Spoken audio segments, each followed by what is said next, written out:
So we're going to start off with tip number 1. This is definitely number 1. It is the breath. The breath is always number 1 in yoga. Before any movement of the body, we should be tuning into the breath and breathe in correctly.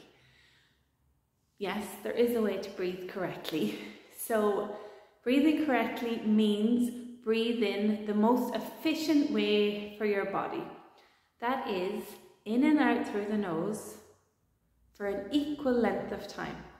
This creates so much harmony throughout the whole body. The heart, the lungs, blood pressure, the brain, hormones, everything balances out with this breath. So the perfect breath is actually scientifically proven to be in for 5.5 seconds and out for 5.5 seconds.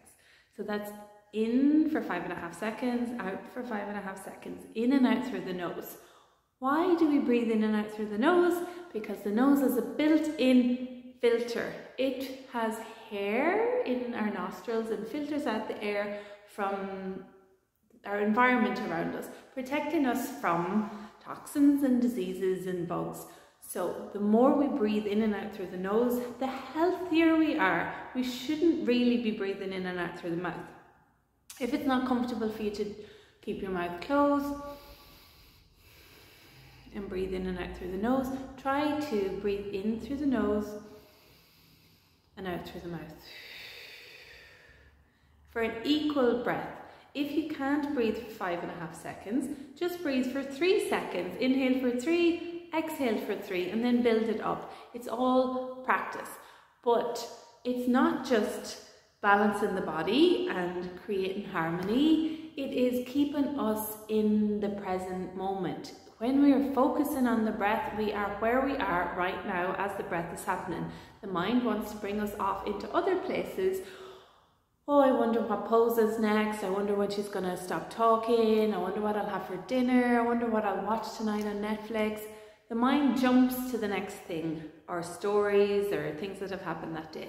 But when we focus on the breath and keep on coming back to the breath, it brings us back to the present moment. And yoga is a mindful practice, building awareness, and it's a meditative practice. So focusing on the breath has so many benefits. So breathing is always number 1. Even if you don't do any poses and you focus on your breath for an entire class, you're probably practicing a deeper level of yoga than most. So breathing number 1, always come back to the breath. The pose follows the breath. Come into the pose then and stay with the breath. If you lose the breath in the pose, step back from the pose and come back to the breath. That might mean not fully going into the advanced level of the pose, or even standing for a moment to find that flow, that equanimity in the breath again.